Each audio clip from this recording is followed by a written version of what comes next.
Number 8 Bangladesh. Champions trophy 2025లో బంగ్లాదేశ్ టీంను Najmul Hossain Shanto lead చేయబోతున్నాడు. అండ్ ఇతను చూసుకుంటే కెప్టెన్గా పెద్ద ఎక్స్పీరియన్స్ లేదు. మెయిన్ అతను వన్డే ఫార్మేట్లో ఇప్పటివరకు బంగ్లాదేశ్ టీంను కేవలం 11 మ్యాచ్ల్లో మాత్రమే లీడ్ చేశాడు. సో ఈ 11 మ్యాచ్ల్లో కెప్టెన్గా అతను విన్ పర్సెంటేజ్ చూసుకుంటే కేవలం 36.3గా ఉంది. అలాగే ఇప్పటివరకు అతను కెప్టెన్సీలో బంగ్లాదేశ్ టీం ఒక్క ఐసీసీ ట్రోఫీ కూడా గెలవలేదు. సో డెఫినెట్లీ యాజ్ ఎ బ్యాట్స్మెన్గానే కాకుండా కెప్టెన్గా కూడా షాంటోకి ఈ ఛాంపియన్స్ ట్రోఫీలో పెద్ద ఛాలెంజ్ ఎదురు కాబోతుంది. ఇక బంగ్లాదేశ్ టీం యొక్క వైస్ కెప్టెన్ విషయానికి వస్తే అఫీషియల్గా ఎవరిని పెట్టలేదు. బట్ షాంటో అందుబాటులో లేనప్పుడు ఆ టీంను మెహదీ హసన్ మిరాజ్ లీడ్ చేసేవాడు, విచ్ మీన్స్ అతని వైస్ కెప్టెన్ అని అనుకోవచ్చు మనం. సో ఒకవేళ బంగ్లాదేశ్ కెప్టెన్కి ఏమైనా అయితే డిప్యూటీగా మోస్ట్ లైక్లీ మెహదీ హసన్ మిరాజ్ ఉండబోతున్నాడు. ఇక వీళ్ళ హెడ్ కోచ్ విషయానికి వస్తే వెస్టిండీస్కి చెందిన ఫిల్ సిమన్స్. సో ఈయనకైతే యాజ్ ఏ కోచ్గా చాలా ఎక్స్పీరియన్స్ ఉంది. మేలీ 2016 సంవత్సరంలో West Indies team T20 world cup గెలిచినప్పుడు ఈయన కోచ్గా ఉన్నారు. అలాగే తర్వాత ఐర్లాండ్ మరి ఆఫ్ఘనిస్తాన్ లాంటి టీమ్స్ కూడా కోచింగ్ చేశారు. సో బంగ్లాదేశ్ లీడర్షిప్ గ్రూప్లో ఎక్కువ ఎక్స్పీరియన్స్ ఉంది కేవలం వాళ్ళ హెడ్ కోచ్కి మాత్రమే. బట్ వాళ్ళ కెప్టెన్ మరి వైస్ కెప్టెన్కు అంత ఎక్కువ ఎక్స్పీరియన్స్ లేదు. Number 7 New Zealand. ఈ టీంకి అయితే కెప్టెన్గా మిచెల్ శాంట్నర్ ఉండబోతున్నాడు. అండ్ శాంట్నర్ చూసుకుంటే గతంలో ఎక్కువ సందర్భాల్లో న్యూజిలాండ్ టీంను లీడ్ చేయలేదు. కేవలం వాళ్ళ మెయిన్ కెప్టెన్ అందుబాటులో లేనప్పుడు మాత్రమే కొన్ని సందర్భాల్లో టీంను లీడ్ చేశాడు. సో ఓవరాల్గా చూసుకుంటే యాజ్ ఎ ప్లేయర్గా మిచెల్ శాంట్నర్కి చాలా ఎక్స్పీరియన్స్ ఉంది. బట్ కెప్టెన్గా చూసుకుంటే మాత్రం కేవలం 7 వన్డే మ్యాచ్లో మాత్రమే న్యూజిలాండ్ టీంను లీడ్ చేశాడు. అండ్ 7 వన్డే మ్యాచ్లో అతను విన్ పర్సెంటేజ్ చూసుకుంటే 50గా ఉంది. So definitely Santner for the first time ఒక ఐసీసీ ఈవెంట్లో తన టీంను లీడ్ చేయబోతున్నాడు. దీంతో అతనికి అంత ఈజీగా ఉండదు. ఇక న్యూజిలాండ్ టీం యొక్క వైస్ కెప్టెన్ విషయానికి వస్తే వీళ్ళు కూడా అఫీషియల్గా ఎవరిని పెట్టలేదు. దీంతో టీం యొక్క వైస్ కెప్టెన్ ఎవరైనా దాని మీద క్లారిటీ లేదు. బట్ ఎనివే వాళ్ళకైతే లీడర్షిప్ విషయంలో పెద్దగా కొరత లేదు. ఎందుకంటే కేన్ విలియమ్సన్ మరియు టామ్ లేథమ్ లాంటి వాళ్ళు ప్రీవియస్గా క్యాప్టెన్స్గా వర్క్ చేశారు. సో మోస్ట్ లైక్లీ వీళ్ళిద్దరిలో టామ్ లేథమ్కి సెంట్రల్ కాంట్రాక్ట్ ఉంది కాబట్టి అతని వైస్ కెప్టెన్ ఉండే అవకాశాలు ఎక్కువగా ఉంటాయి.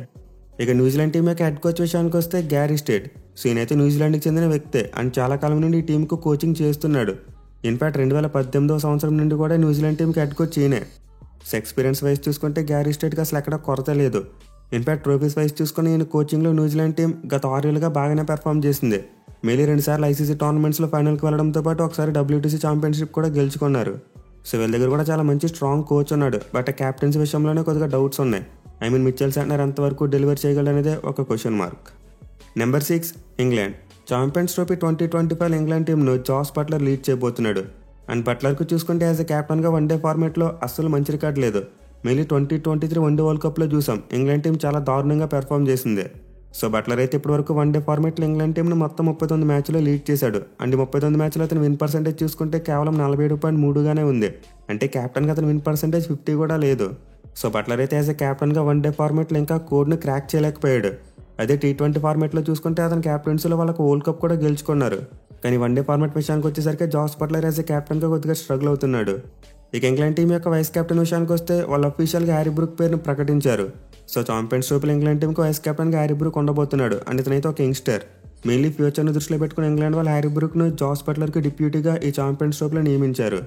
ఇక ఇంగ్లాండ్ టీం యొక్క హెడ్ కోచ్ విషయానికి వస్తే మనకు ఆల్రెడీ తెలుసు బ్రెండన్ మెక్కలమ్. సో న్యూజిలాండ్కి చెందిన స్టార్ ప్లేయర్ యాజ్ ఏ కోచ్గా ఆల్రెడీ తనకంటూ ఒక ప్రత్యేక మార్కును సెట్ చేసుకున్నాడు. మెయిన్లీ బేస్బాల్ అనే ఒక సరికొత్త గేమ్ అప్రోచ్తో టెస్ట్ ఫార్మాట్లో చాలా మంచి ఫలితాలు చూశాడు. కానీ లిమిటెడ్ ఓవర్స్ ఫార్మాట్స్ విషయానికి వస్తే అతను ఈ ఏడాది నుండి ఇంగ్లాండ్ టీంకు కోచ్గా మారాడు. ప్రజెంట్ వాళ్ళు మన టీమిండియాతో ఆడుతున్న T20 మరియు వన్డే సిరీస్ల ద్వారానే బ్రెండన్ మెక్కలమ్ వైట్ బాల్ ఫార్మాట్స్లో కూడా హెడ్ కోచ్గా మారాడు. సో చూడాలి మరి బ్రెండన్ మెక్కలమ్ యాజ్ ఎ కోచ్గా తన బ్యాచ్ బాల్ అప్రోచ్ ఛాంపియన్స్ ట్రోఫీలో కూడా కంటిన్యూ చేస్తాడా లేదనేది. నెంబర్ 5 ఆఫ్ఘనిస్తాన్. ఈ టీం అయితే ప్రజెంట్ ఛాంపియన్స్ ట్రోఫీలో ది మోస్ట్ డేంజరస్ టీం అని చెప్పుకోవచ్చు. ఎందుకంటే ఈ ట్రోఫీ జరబోయే ప్రదేశం ఆఫ్ఘనిస్తాన్ స్పిన్నర్లకు స్వర్గధామం లాంటిదే. సో ఆల్రెడీ టీంను వాళ్ళ కెప్టెన్ అస్మతుల్లా సాది చాలా బాగా లీడ్ చేస్తున్నాడు. ఇప్పటివరకు మొత్తం అతని కెప్టెన్సీలో ఆఫ్ఘనిస్తాన్ టీం 46 వన్డే మ్యాచ్లు ఆడితే వాళ్ళ విన్ పర్సెంటేజ్ 52.2గా ఉంది. అంటే సాది కెప్టెన్సీలో ఆఫ్ఘనిస్తాన్ టీం సగం కంటే ఎక్కువ మ్యాచ్లు గెలిచారు. మోస్ట్ ఇంపార్టెంట్లీ మనం వన్డే వరల్డ్ కప్లో చూసాం వాళ్ళు మైండ్ బ్లోయింగ్ పర్ఫార్మెన్స్ ఇచ్చారు. సో డెఫినెట్లీ మీరు మైండ్లోంచి ఆఫ్ఘనిస్తాన్ చిన్న టీం అనే ఆలోచన తీసేయండి. ఎందుకంటే వాళ్ళు ఇప్పుడు చిన్న టీం కాదు, వాళ్ళ దగ్గర చాలా మంచి క్వాలిటీ టీం ఉంది. అలాగే కెప్టెన్కి కూడా చాలా మంచి ఎక్స్పీరియన్స్ ఉంది. ఈవెన్ వాళ్ళు అఫీషియల్గా అనౌన్స్ చేసిన వైస్ కెప్టెన్ అహ్మద్ షా కూడా చాలా ఎక్స్పీరియన్స్ ఉన్న player. So definitely Afghanistan leadership గ్రూప్లో అయితే మంచి స్కిల్ సెట్ ఉన్న ప్లేయర్స్ ఉన్నారు. ఇక హెడ్ కోచ్ విషయంలో చూసుకున్న టీంకు చాలా స్ట్రాంగ్ హెడ్ కోచ్ ఉన్నారు. మేల్ ఇంగ్లాండ్కి చెందిన జొనాథన్ ట్రాట్ కోచింగ్లోనే ఆఫ్ఘనిస్తాన్ టీం సరికొత్త రికార్డులు క్రియేట్ చేసింది. వాళ్ళు లిమిటెడ్ ఓవర్స్ క్రికెట్లో కన్సిస్టెంట్గా రాణిస్తే పెద్ద పెద్ద టీమ్స్ని సైతం డిఫీట్ చేస్తున్నారు. సో ఆల్రెడీ ట్రాట్ కోచింగ్లో Afghanistan team almost one day world cup సెమీఫైనల్కి వెళ్ళినంత పని చేశారు. అండ్ T20 వరల్డ్ కప్లో చూసుకుంటే సెమీఫైనల్కి వెళ్ళిపోయారు. సో డెఫినెట్లీ ఆఫ్ఘనిస్తాన్ టీం బాగుంది, వాళ్ళ లీడర్షిప్ గ్రూప్ ఇంకా బాగుంది. దీంతో ఖచ్చితంగా వాళ్ళ దగ్గర నుండి మనం బెటర్ పెర్ఫార్మెన్స్ ఎక్స్పెక్ట్ చేయవచ్చు. నెంబర్ 4 పాకిస్తాన్. ఛాంపియన్స్ ట్రోఫీ 2025లో పాకిస్తాన్ టీంను మహమ్మద్ రిజ్వాన్ లీడ్ చేయబోతున్నాడు. అంటే అతనికి కెప్టెన్గా చూసుకుంటే ఎక్కువ ఎక్స్పీరియన్స్ లేదు. ఇప్పటివరకు పాకిస్తాన్ టీంను మరీ ఎక్కువ మ్యాచ్లో లీడ్ చేయలేదు. సో యాజ్ ఏ ప్లేయర్గా చూసుకుంటే రిజ్వాన్కు చాలా ఎక్స్పీరియన్స్ ఉంది, అలాగే మంచి రికార్డ్ కూడా ఉంది. కానీ కెప్టెన్గా చూసుకుంటే మాత్రం ఇప్పటివరకు పాకిస్తాన్ టీంను కేవలం 9 వన్డే మ్యాచ్లో మాత్రమే లీడ్ చేశాడు. అయితే 9 మ్యాచ్లో అతను విన్ పర్సెంటేజ్ చూసుకుంటే ఈ లిస్టులో అందరికంటే టాప్లో ఉంది. సో రిజ్వాన్కి అయితే వన్డే ఫార్మాట్లో యాజ్ ఏ కెప్టెన్గా 77.7 విన్ పర్సెంటేజ్ ఉంది. మళ్ళీ రీసెంట్గా పాకిస్తాన్ టీం ఆస్ట్రేలియా మీద వన్డే సిరీస్ గెలిచారు. అలాగే సౌత్ ఆఫ్రికాకు వెళ్ళి వాళ్ళని వైట్ వాష్ చేశారు. సో డెఫినెట్లీ రిజ్వాన్కి కెప్టెన్గా ఎక్స్పీరియన్స్ లేకపోయినప్పటికీ ఆ స్కిల్స్ అయితే ఉన్నాయి. అలాగే ఛాంపియన్స్ ట్రోఫీ వాళ్ళ సొంత గడ్డ మీద జరుగుతుంది కాబట్టి మనం తక్కువ అంచనా వేయలేము అతన్ని. ఇక వీళ్ళ వైస్ కెప్టెన్ విషయానికి వస్తే అఫీషియల్గా ఎవరిని అనౌన్స్ చేయలేదు. బట్ మోస్ట్ లైక్లీ సల్మాన్ ఆగా ఆ టీంకి వైస్ కెప్టెన్గా ఉండే అవకాశాలు ఉన్నాయి. ఎందుకంటే ఈ ప్లేయర్ గత కొంతకాలంగా చాలా బాగా పెర్ఫామ్ చేస్తున్నాడు. దీంతో ఫ్యూచర్ను దృష్టిలో పెట్టుకుని పాకిస్తాన్ టీం అతన్ని డిప్యూటీగా పెట్టే అవకాశాలు ఉంటాయి. ఇక వీళ్ళ హెడ్ కోచ్ విషయానికి వస్తే అకీబ్ జావేద్. సో ఇతనైతే పాకిస్తాన్కి చెందిన వ్యక్తే. అయితే కోచింగ్ ఎక్స్పీరియన్స్ చూసుకుంటే అంత ఎక్కువగా లేదు. ఇన్ఫాక్ట్ అతను ప్రజెంట్ పాకిస్తాన్ టీంకి ఇంటెమ్ కోచ్గా ఉన్నాడు, అంటే పూర్తి కోచ్ కాదు. సో డెఫినెట్లీ హెడ్ కోచ్ విషయంలో పాకిస్తాన్ టీంకి చాలా హెడ్ ఎక్స్ ఉన్నాయి. రీసెంట్గా వాళ్ళు చాలా మార్పులు చేశారు.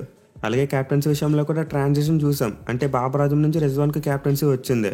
సో కొంతవరకు ఇన్ ఎక్స్పీరియన్స్ లీడర్షిప్ గ్రూప్తో వెళ్తున్న పాకిస్తాన్ టీం తమ సొంత గడ్డ మీద ఎలా రాణిస్తుందో వేచి చూడాలి. Number 3 south Africa. గత కొన్నేళ్ళుగా చూసుకుంటే సౌత్ ఆఫ్రికా టీం ఐసీసీ టోర్నమెంట్స్లో చాలా బాగా పెర్ఫామ్ చేస్తుంది. అండ్ ఈసారి చూసుకుంటే వాళ్ళు టెంబా బౌమా క్యాప్టెన్సీలో బరిలో దిగబోతున్నారు. సో బౌమాకి అయితే యాజ్ ఏ కెప్టెన్గా చాలా ఎక్స్పీరియన్స్ ఉంది. ఇప్పటివరకు సౌత్ ఆఫ్రికా టీంను మొత్తం 38 వన్డే మ్యాచ్లో లీడ్ చేశాడు. అండ్ అతని విన్ పర్సెంటేజ్ చూసుకున్న 56.7గా ఉంది. సో డెఫినెట్లీ టెంబా బౌమా అయితే ఒక థింకింగ్ కెప్టెన్, చాలా బాగా టీంను లీడ్ చేస్తూ ఉంటాడు. మేలీ రెండోసారి సౌత్ ఆఫ్రికా టీంకు ఛాంపియన్స్ ట్రోఫీ గెలిపించి పెట్టాలని చెప్పి ఉవ్విళ్ళు ఊరుతున్నాడు. సో ఇప్పటివరకు సౌత్ ఆఫ్రికా టీం గెలిచిన ఏకైక ఐసీసీ టోర్నమెంట్ ఈ ఛాంపియన్స్ ట్రోఫీనే. ఎప్పుడో 1998 సంవత్సరంలో దీన్ని స్టార్ట్ చేసినప్పుడు గెలిచారు. బట్ తర్వాత చూసుకుంటే సౌత్ ఆఫ్రికా టీం ఇప్పుడు కూడా ఛాంపియన్స్ ట్రోఫీ గెలవలేదు.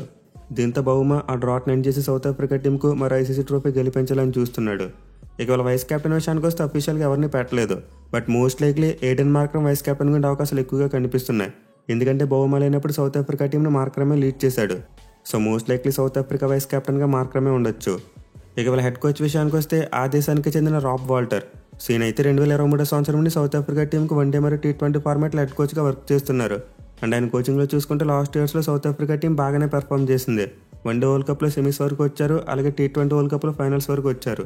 దీంతో డెఫినెట్లీ మరోసారి అలాంటి ఫీట్ని రిపీట్ చేస్తే ఈసారి కూడా నాకౌట్స్కి రావాలని చూస్తారు. చూడాలి మరి సౌత్ ఆఫ్రికా టీం ఈ ప్రయత్నంలో అయినా సరే ట్రోఫీ గెలుస్తారా లేదనేది. Number 2 team India. మన వాళ్ళైతే ఛాంపియన్స్ ట్రోఫీలో రోహిత్ శర్మ క్యాప్టెన్సీలో బరిలో దిగబోతున్నారు. అంటే యాజ్ ఏ కెప్టెన్గా చూసుకుంటే రోహిత్ శర్మకు చాలా ఎక్స్పీరియన్స్ ఉంది. ఇన్ఫాక్ట్ ఈ లిస్ట్లో చూసుకుంటే అందరికంటే ఎక్కువ వన్డే మ్యాచ్లు లీడ్ చేసిన కెప్టెన్ అతనే. సో ఇప్పటివరకు రోహిత్ శర్మ క్యాప్టెన్సీలో అయితే మన టీమిండియా మొత్తం 48 వన్డే మ్యాచ్లు ఆడింది. అండ్ ఈ 48 మ్యాచ్లో అతని విన్ పర్సెంటేజ్ 73.4గా ఉంది. సో యాజ్ ఏ కెప్టెన్గా ఇట్మన్ ఆల్రెడీ మన టీమిండియాకు చాలా సక్సెస్ అందించాడు. 2023 వన్డే వరల్డ్ కప్లో రన్నర్అప్గా నిలిచాం. అండ్ 2024 T20 వరల్డ్ కప్లో ట్రోఫీ గెలుచుకున్నాం. అలాగే అతని వైట్ బాల్ ఫార్మాట్స్లో కెప్టెన్గా ఆడుతున్నప్పుడు అతని బ్యాటింగ్ కూడా చాలా బాగుంటుంది. మేలీ టీం కోసం సెల్ఫ్లెస్గా బ్యాటింగ్ చేస్తున్నాడు. సో డెఫినెట్లీ ఇండియా టీం దగ్గర అయితే చాలా స్ట్రాంగ్ కెప్టెన్ ఉన్నాడు. కానీ వైస్ కెప్టెన్ విషయానికి వస్తే మాత్రం శుభ్మన్ గిల్ని అఫీషియల్గా అనౌన్స్ చేశారు. సో గిల్కి అయితే యాజ్ ఏ కెప్టెన్గా పెద్దగా ఎక్స్పీరియన్స్ లేదు. అండ్ ప్రజెంట్ అతని ఫామ్ చూసుకున్న కాస్త 32 ఉంది. బట్ ఏమో మన వాళ్ళైతే ఫ్యూచర్ని దృష్టిలో పెట్టుకుని గిల్ని వైస్ కెప్టెన్గా చేశారని చెప్పి ఆల్రెడీ మాట్లాడుకున్నాం. ఇక మన హెడ్ కోచ్ విషయానికి వస్తే స్పెషల్ ఇంట్రడక్షన్ అవసరం లేదు, గౌతమ్ గంభీర్. సో ఇప్పటివరకు అయితే గౌతమ్ గంభీర్ కోచింగ్లో మన వాళ్ళు మిక్స్డ్ రిజల్ట్స్ చూశారు. అంటే T20 ఫార్మాట్లో అద్భుతమైన ఫలితాలు చూస్తున్నప్పటికీ మిగతా 2 ఫార్మాట్స్లో మాత్రం మ్యాచ్లు ఓడిపోతున్నారు. సో ఖచ్చితంగా యాజ్ ఏ కోచ్గా గంభీర్కి ఛాంపియన్స్ ట్రోఫీ ఒక అతిపెద్ద టెస్ట్. ఇన్ఫాక్ట్ మన టీమిండియా కనుక ఛాంపియన్స్ ట్రోఫీలో సరిగ్గా పెర్ఫామ్ చేయకపోతే అతను కోచ్ పదవికి ఎసరపడేలా ఉంది. సో మన టీమిండియా కెప్టెన్ మరి హెడ్ కోచ్ వీళ్ళెదురుగా కూడా ఛాంపియన్స్ ట్రోఫీ చాలా కీలకం. భవిష్యత్తులో వాళ్ళ పదవులు సెక్యూర్గా ఉండాలంటే ఛాంపియన్స్ ట్రోఫీలో చాలా మంచి పెర్ఫార్మెన్స్ ఇవ్వాలి. Number 1 Australia. ఛాంపియన్స్ ట్రోఫీ కోసం ది స్ట్రాంగెస్ట్ లీడర్షిప్ గ్రూప్ ఉన్న టీం ఆస్ట్రేలియా టీం. సో దగ్గర అయితే ఎక్స్పీరియన్స్ ఉన్న కెప్టెన్, కోచ్ మరియు వైస్ కెప్టెన్ ఉన్నారు. మేలీ వాళ్ళ కెప్టెన్ ప్యాట్ కమిన్స్ విషయానికి వస్తే ఆల్రెడీ వన్డే వరల్డ్ కప్ గెలుచుకున్నాడు. సో కమిన్స్ అయితే ఆస్ట్రేలియా టీంను వన్డే మరియు టెస్ట్ ఫార్మాట్స్లో చాలా బాగా లీడ్ చేస్తున్నాడు. కానీ సర్ప్రైజింగ్లో వన్డే ఫార్మాట్లో అతను ఇప్పటివరకు ఆస్ట్రేలియా టీంని కేవలం 17 మ్యాచ్లో మాత్రమే లీడ్ చేశాడు.